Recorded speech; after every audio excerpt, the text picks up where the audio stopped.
So, what are we talking about this evening? Well, something that is, just let me get my notes up so that I don't forget anything. Something that is quite close to my heart, and I think for me it was the most important part of my recovery, whatever you want to call it, was to understand and to be able to heal my emotional eating. I was a massive emotional eater, and still can be, if I don't look after my emotions or connect with my emotions. I really have a massive emotional connection with food. I have such a relationship with food that I speak to it, and it speaks to me. Give me a thumbs up if you can resonate with that. I can be lying in bed at 3 o'clock in the morning, throwing biscuits in the house. They're actually going, Amanda, come and get me. They actually talk to me. And I'm convinced that if I was lived on my own, I'd probably talk back to them, like my dad does, the dog. I'm absolutely convinced of it. It's I have such an emotional connection with food. And it's not surprising that most of us have emotional connection with food, because really, society teaches us that food is the root of all pleasure. It's the root of anything that we celebrate. And we've been brought up from very, very young age to think of that, to use food as an emotional crutch, as a way of celebrating, etc. Oh, I forgot to ask, if you are live, can you give me a hashtag live? If you are replaying, can you give me a hashtag replay? And if you are a newbie and you've never been on before, would you give me a hashtag newbie so that I can introduce myself to you and let you know who I am? But I always start off with a very quick intro. My name is Amanda Duggan. I am a bariatric success coach, and I work with people who have had weight loss surgery or are about to have weight loss surgery to enable them to build the strategies that they need to succeed, and to look at their drivers, emotional eating, self-sabotage, psychology, eating psychology, to enable them to have lots and lots of tools in their toolbox, as well as their surgery tool, because all surgeons will tell you that 25% of it is a surgery and the 75% of it is up to you to change your mindset and your lifestyle. And it's not just about changing it for the surgery, it's also about making sure that you can cope with the massive changes and the massive emotional roller coaster that weight loss surgery actually does bring to us. It really does have a big, we go through a lot of grieving for food, changes in relationships, changes in the way we perceive ourselves, body image. It's really important that people have the support to go through that. And these series of lives is really just to try to help the wider audience. My one-to-one coaching helps people on a one-to-one basis. But, it's about really trying to give you guys some tips and tricks. I'm never going to be able to give you what I give you and give people in the live coaching. It's impossible, because that's very individual and one-to-one, and also I wouldn't be in business if I did that, but there you go. But I really do. It's my passion to make as much difference as I can to help people be long-term successful with their weight loss surgery, because I know what it's like. I've been there. I was 20 stone, 21 stone 4, I think. And, I hated every part of my body. I hated myself. I just could not understand why I could do everything else in life. I was a successful teacher. I've got 6 children at that time, 6 grandchildren, and I just couldn't get to grips with my eating. And I spent my whole life thinking about diet, weight, food. That's all I did, really. I just seemed to be constantly on a diet and putting weight on. I completely understand that place of pain, and I don't want anybody to have to feel that again. That would be my mission, really. So that's why I do these on a Wednesday evening. So tonight we are going to talk about, I'm just going to have a look at some of these because I can't see without my glasses on. I'm getting old. Yes, we've got a few people there. Michelle saying she's sleeved with New Leaf 27th of January this year. Yeah, brilliant, Michelle. I know that you, and there's a few others that are on here, some of my patients as well. So I work with New Leaf, which is two bariatric surgeons in the Czech Republic, in fact, the most prominent bariatric surgeons in the Czech Republic, to provide safe but affordable bariatric surgery for people from mainly the UK and Ireland, but I have lots of people from Iceland as well these days. So that's what I do. So, you know, it's about providing the whole thing, really. With my nutritionist, we provide a whole support package for the surgery, the psychological stuff, the strategy, to give you a strategy to succeed, and the nutrition as well with her. So, you know, that is my mission, is to provide the best service and support possible, but at reasonable prices. So, yeah. So without any further ado, let's get into emotional eating. So as I was saying before, you know, we have such a relationship with food, and a few stories that I'd like to give you. I have got a couple of granddaughters. I've got 6 granddaughters actually, but 2 of my granddaughters, their other grandmother is a lovely, lovely lady. I absolutely love her to bits. But it drives me balmy that every time one of them hurts themselves in any way, the first thing that happens is she pulls out a bloody sweet from her handbag, or a chocolate or a toffee. There, she goes. There. Gives them this sweet, and you know, they're quiet, they shut up. And they're 6 and 8. No, actually they're 6 and 7. And right from a young age, all they are doing is associating sugar and sweets with, if I eat one of those, I'm going to feel better. It's going to take the pain away. And, you know, I can just see, you know, eating disorder of some sort, you know, waiting to happen there with those 2 girls. And, that, you know, with all the best intentions, absolutely heart full of love, but just not understanding the effect that can have on a very small child. And I'm sure many of you will have your stories of how when you were younger, you know, you had an emotional connection with food. I was just speaking to somebody today who's just I had my first consultation with her to see whether we could work together as in coaching, because I don't take everybody. You know, I have to take people that I think are a good fit, that we get on well, and that, you know, are prepared to put the investment of time, energy, money and everything into the coaching. And I was speaking to her, and she was saying that she's not sweet stuff for her. She said, she's bloody crisps. She said, I can't stop eating crisps. She said, I'm driven to eating crisps. And I just said to her, who did you eat crisps with? And she said, I don't know really. And then she went, I think it was my mum. She said, I've got a picture of me and my mum, and I was eating crisps with my, and I'm stood there with my little brother in the pram, and I've got this bag of crisps and I'm holding them tight. I mean, I hope she won't mind me saying it, because nobody's going to know it's her if she's on the call or she's watching it. But this, you know, holding this bag of cheese and onion Walker's crisps tight, like I can't let it go. And I just said to her, you know, where's your mum, or something like that. And she went, oh, she died when I was 11. And I said, do you think there may be an emotional connection with the feelings that you get from the crisps to the love that your mum gave you? And she went, oh my God, I had never, ever thought of that. And she said, I sometimes eat them even when I don't want them. And I said, yeah, it's because it's not the crisp. You know, the thing is, most of the time, it never is the food.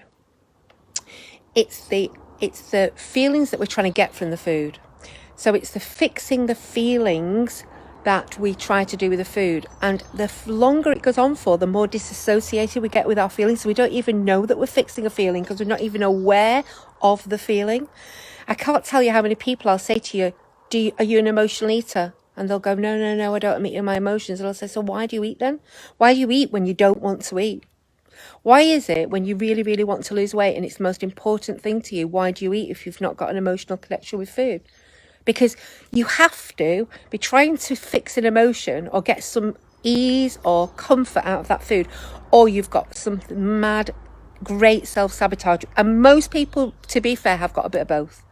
But, you know, otherwise it would be massively easy to lose weight, because we would know what we want.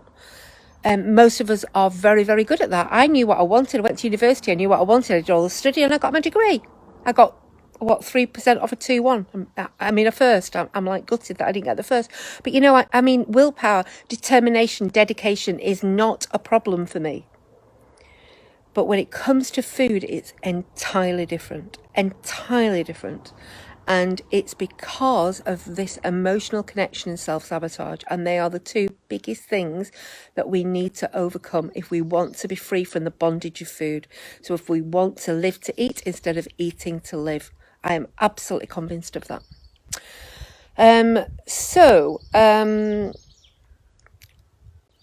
The thing is, finding out what those emotions are that are driving us and getting back in connection with those emotions that we have pushed down for so long is the tricky bit, without the help of somebody else, because we're not even aware of it. It's so much. I talked last week about our subconscious mind driving 90% of our behavior. And because it is stuck in our subconscious mind, I certainly did. And, I don't really know anybody who can do that too much on their own, is actually get into that subconscious mind and drag out the feelings and emotions.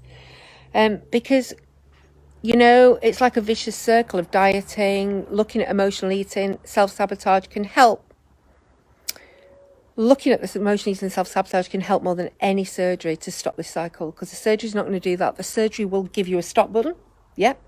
It will give you a metabolic changes, and it will also help you to get that first few stone off that you thought, oh my God, I'm never going to do this. It gives you the momentum. But how many people struggle with emotions when they have stopped? It's like, I suppose, anti-abuse for alcoholism. And it's like, you've taken my crutch away, because we think it's the behavior that's the problem. We think it's the eating, the secret eating, the binge eating, the compulsive eating, the eating a certain food, whatever it might be. We think that that's what the problem, but actually that is the solution to whatever we are trying to run away from. And many, many people will stuff their emotions down inside because they don't feel heard. They never had a voice. So in order to keep it down there, because they're too frightened of voicing it, what do? We throw food on top of it because it pushes it down. But there is a real big saying in the psychology world, and I genuinely believe this: what we persist resists. What we resist persists. So every time we push it down, it will come back up. We push it down, it will come back up, and it gets louder and louder and louder until you have to eventually do something about it, or it feels like it drives you mad. This brings me on to that, emotions and feelings are really, they're there for a reason. It's a bit like they are your emotional GPS. So your own GPS system. Sorry, I'm just looking at my notes here because I want to make sure that I don't actually, that I tell you everything that I'd got down here. So they're just neuro impulses, basically, but they're designed to get you to take action. That is what an emotion or a feeling is designed to do. It's to get you to do something. So it's like an internal GPS, really, that it gets you to pay attention when something you are doing or something that's happening to you is not fitting your best life. Intuition, we might call it. I have a feeling, I have a hunch, I've got some intuition, whatever that might be. It's about when you're doing something or something's happening to you that needs change. And what most of us do a lot of the time, these emotions are asking to either be healed, to be soothed, they're there, or they're a warning signal for something, and we try to push them away. We go, right, okay, don't like that, makes me feel uncomfortable, what can I do? Push them away. And when we push them away, they will come back. The word emotion means emotion, as in it will rise and fall through our body. That is what it's designed to do. And no emotion will last more than a few minutes. And you might say, well, that's mad. When I get anxiety, I get it for hours and hours and hours. Well, you might think you do, but it doesn't sit at the same consistency for hours and hours and hours. Now, the reason is that we resist it. And we go, no, I don't want that, I'm going to go and eat something. Or, no, I don't want that, I'm going to go and do something else. Or, no, I don't want that, And to be fair, lots of psychologists or even, really highly qualified people, and I'm not saying I have all the answers here, I don't. But they will say, write a list of things that you can do instead.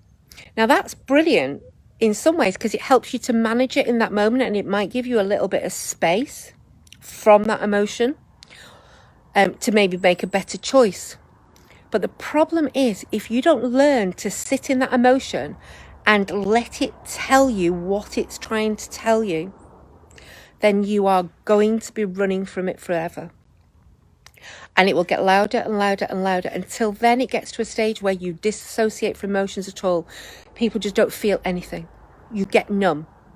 So you can't feel joy, you can't feel sadness. You just become numb because you are resisting those emotions. So they need to be felt. They really do need to be felt. And emotional mastery, as I call it, is the biggest part of what I do with my clients. I teach them how to sit in emotions and not run away from them and listen for what they're trying to tell you. And you know, it's absolutely revolutionary when people can sit in those emotions without realizing they're not going to kill you, they're not going to make you mad, they're not going to do anything to you. They're just neuro impulses trying to tell you something. And if you can learn to hear what they're trying to tell you, you can check it for truth and you can do something about it. So yeah, let me just move on to the next bit that I wanted to tell you. So if you keep pushing it away with food, it just comes back, and with it comes a few friends. So you'll push it away with food, little bit with friends, and then what happens? What happens as soon as you've eaten it? Oh shit, shouldn't have eaten that. Oh God, why did I do that? What's wrong with me? I'm stupid. I'm useless. I can't stick to a diet. I'm never going to lose this weight.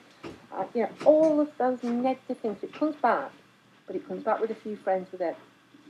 It comes back with that, you know, like a few friends like anxiety, you know, fear, guilt, and then we've not just got the original emotion, which may have been boredom, or it may have been sadness, or it may have been even excitement.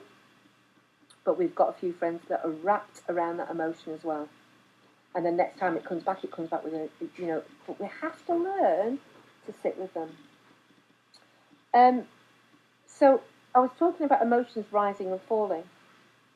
And you will probably know that there are people in your life that you just think, you know, can just handle emotions. Just go, oh, well, you know, it won't live forever.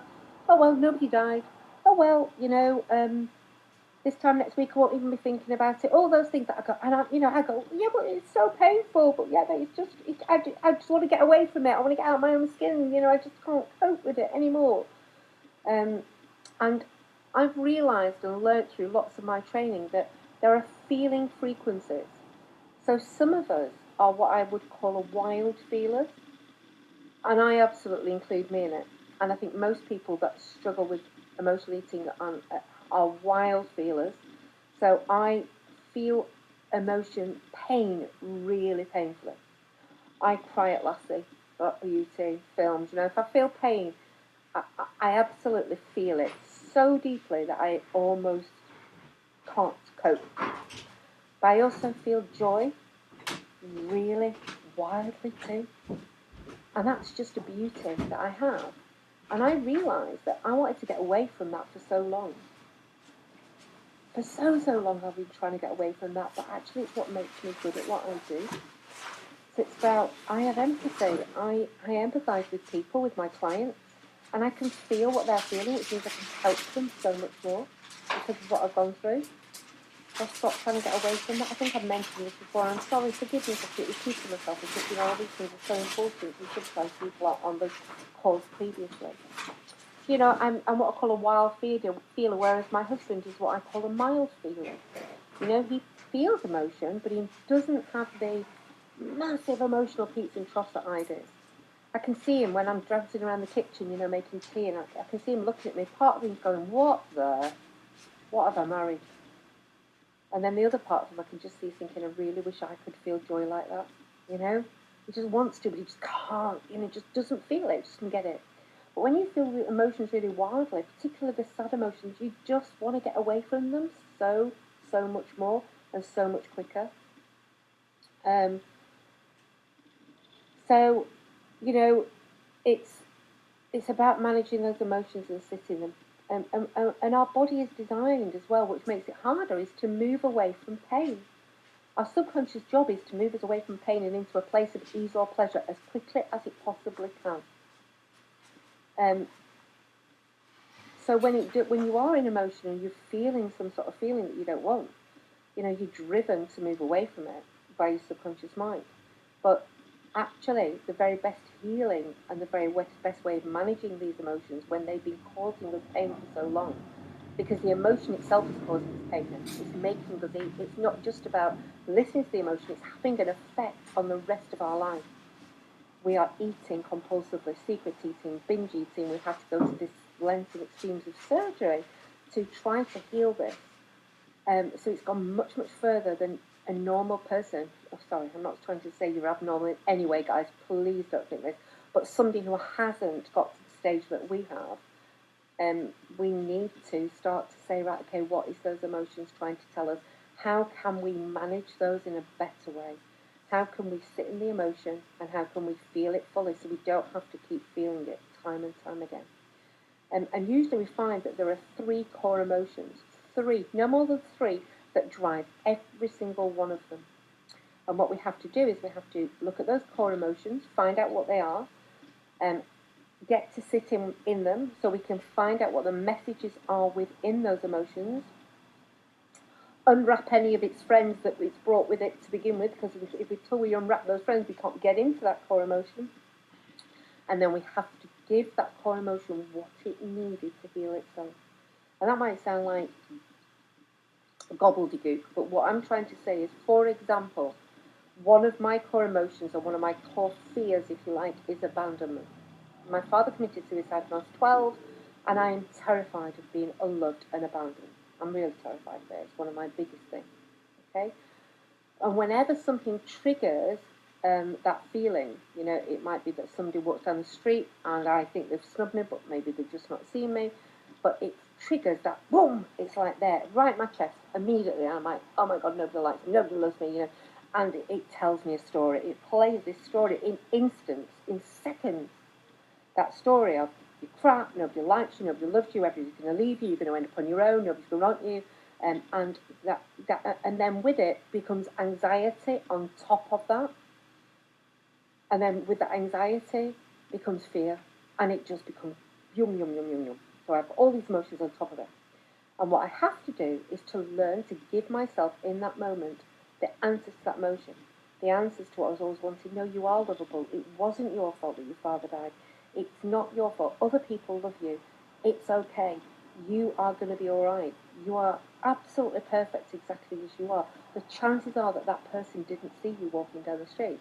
And you're not that important, darling. You're just not. People don't think about you morning, noon, and night. I know you do. But people don't think about me morning, noon, and night. I know. It's a bit of a revelation to me because I thought they did, but they don't. And it's learning all of that, giving back to that, if you like, small child in that moment when my father committed suicide and somebody told me he was dead and he'd done it out of choice. He'd left me out of choice. Giving back to that small child what I needed to hear at that moment. And do you know what? My parents and everybody around me gave me nothing. They didn't know any different. My mum didn't know me any different. In those days, you didn't even have counselling. I just went back to school on Monday morning as if nothing had happened and we didn't talk about it.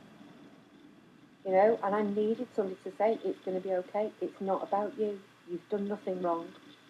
You are lovable. It was him. It was his problem.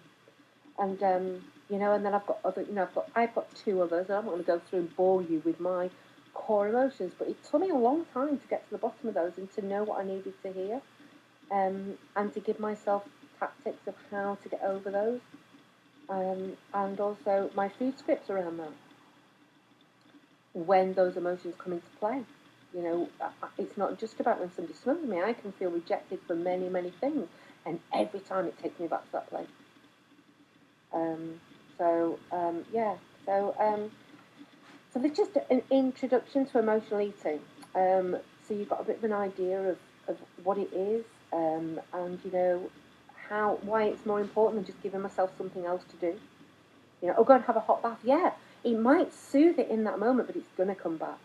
I've got to get to the bottom of this stuff. I've got to get to know. And this is not like counselling where we sit back, look at your life, for years and years. And, it's about finding a way to do it differently. Finding a way that serves me for my highest purpose, which is to get this weight off, keep it off, feel great about myself, and live my very, very best life. And we don't sit in the pain. We learn to find out what is in that pain, what message that pain is telling us, and that's very different. So next week at 7 o'clock, Bariatric Mindset TV, episode 8. I am going to be asking you a series of questions to find out what kind of emotional eater you are, and if you're an emotional eater, and what type of emotional eater you are. And this will be over the next 4 weeks. We're going to be looking about what kind of emotional eater you are. So next week will be the questions, the week after will be the answers, then we're going to look at a little bit how you might heal that, then we'll look at self-sabotage, over the next 4 to 6 weeks or something like that, depending on whether I've got any guest speakers or what have you. So just a bit of an intro, whet your appetite, let me know whether you think it was worthwhile, what you feel about it, whether you've had any realizations, whether you've thought it's brought anything up for you. Yeah, a bit of feedback would be fantastic, because Facebook Lives are great, but you do feel very much on your own, really, because you just sat here talking. I'm sat here talking to a camera, and it'd be lovely to get some feedback on these. And also, please like and share them wherever you can. If you're in groups, have a watch party, whatever, so we can get more and more people watching these, because I am convinced that they're helpful for lots of people as well.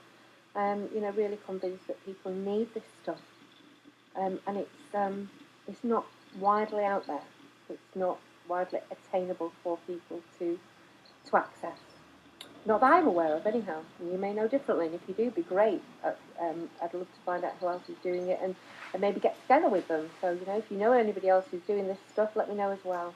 But, yeah, it's been lovely to see you this evening. Those of you who've just come on, I'm sorry, you'll have to watch the replay, because I'm done for tonight. Oh, just a quick one. Last question, last emotional eating story. So, my emotional eating story is, as you know, my father died when I was younger, and my very, very most important person after he died was my paternal grandmother. I adored her. She was the best, most loving woman I ever had. She adored me, and she lived in a pub, and I didn't see very much of her. She lived in Derbyshire, so it's about an hour and a half away from where we lived, but I used to live for the weekends that we'd go and see her, and she lived in a pub, and she would give me anything. And I remember being that excited in the car to go there. I was almost wet inside. I can't really see her. So she just absolutely indulged me in every way, And I'm very much like her. She's a real wild feeler like me, really emotional, and we connected on every level. And she used to, I'd get out of the car, and I remember running up to her, and she would pick me up in her arms, and she'd swoop me around, and she'd just give me the biggest hugs. They were the best hugs in the world. And she would say, and I'd look at her and I'd go, "Can I?" And she'd go, "Go on then, you know where they are." And behind the bar in the pub was always a big box of flakes, Cadbury flakes. And I would come out with one in each hand, And it was like, oh my God, this was amazing. And when I did my emotional mastery and looking at my emotions around food and everything, I remember somebody saying to me, so, when you are craving food or binging, what's the first thing that you go for? And they just said to me, and if you're in a sweet shop or a shop, and you could choose one food, what would it be? And for me, it would always be Cadbury's flakes. It didn't, I love Cadbury's dairy milk. I love all Cadbury's chocolate. In fact, I love all chocolate. But if I had a choice, it would be a flake. It was the texture, the crumbliness, the taste, everything all wrapped into one. But like I was talking about at the beginning of this, I wouldn't even particularly want it sometimes. But if I was sad or I was feeling uncomfortable about something, it was the love that I got from her that was wrapped up inside that yellow wrapper, that when I opened it, I immediately felt that connection. I immediately felt that big hug. I immediately felt that excitement of, I'm going to see Grandma. It's going to be great. We're going to have a fab weekend, And I know a really useful neuro technique that I use with my clients, and maybe I'll do one session if we could actually. I'll try and get somebody on to do. Some of you saw it at the weight loss seminar that we did around tapping and EFT, to take the emotion out of the food. And leave the food where it is, dragging that emotion into you, and and then you can access that emotion without having to eat the food. Now, don't get me wrong, I still love a Cadbury's flake. I can't remember the last time I actually bought them, though, and I used to have them all in the cupboard. If I'd still choose the Cadbury flake over anything, but it's not that compulsion to have it there, just in case. They used to be in the cupboard all the time, just in case. I don't do that anymore. That's real freedom for me. One of my biggest success factors was not just about my weight. Of course I wanted to lose weight. That's what drives most of us, and I'd be daft to say if it didn't. But one of my biggest success factors for me was to not have that washing machine compulsive brain, always thinking about what I can eat, what I've eaten, when I can eat, what we're going to have at tea, which restaurant am I going to go to, how long will it be before I eat the next meal, oh my God, why did I eat that? That I call it like washing machine brain on Saturday. Never shut. Even in the night, I'd be planning my menus in bed for the next day. It's like, and I still do that because there's an element of planning and strategy. We have to do that. But once I've done it, I've done it. It's like it goes and I get on with my life until I need to eat again. And I actually now know what physical hunger means. I never allow myself to get hungry. I didn't actually know what hungry meant. Very, very rarely, and it would never be out of choice. It'd never be when I chose to, or I'm just not going to eat until I feel hungry. It would always be something that was put on me, like I couldn't get to food. And now I know what physical hunger. I can associate the difference between head hunger or emotional hunger and physical hunger. And for those of you that aren't aware, emotional eating hunger, emotional eating hunger comes on quickly. It will not be satisfied by a carrot or a salad.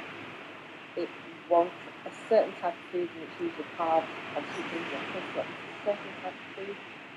Mine is sweet things, preferably Cadbury's flakes, but sweet things, and it won't be satisfied by something. And it's like annoying, desperate. Like as if something's trying to get out of me really quick, and it's going quick. Whereas hunger, proper hunger, comes on slowly and gradually. It's like, I just feel not quite right. Okay, I can carry on for a bit longer. I'll have a drink of water and take it away for a while, and then I come back and I'm like, it's like, I need to eat something now. But it's not urgent. It's not desperate. I've got to do something. I'm not aware of any emotional feeling along it. So those of you that don't think you're an emotional eater, because you are pushing your feelings down and you become so disassociated from them, which is where that eventually takes all of us, if we don't listen to them. Just ask yourself, why you're eating? Why is it I'm doing it? Am I eating because I'm genuinely hungry? Am I really hungry? Because if it's less than 3 hours since you last ate, I very much doubt so, unless you're in the very first weeks of surgery. So ask yourself that question, I'm genuinely hungry. Am I really hungry? Would a carrot, if you're in early, would a soup do it? Or am I looking for something else? I really want to, craving something else. Because then the likelihood is it's emotional eating than emotional attachment. Okay, that's me for today. I hope to see you all next week. Bring a few friends with you if you can. Let everybody know. And ta-ta for now. Bye-bye, everyone. Take care.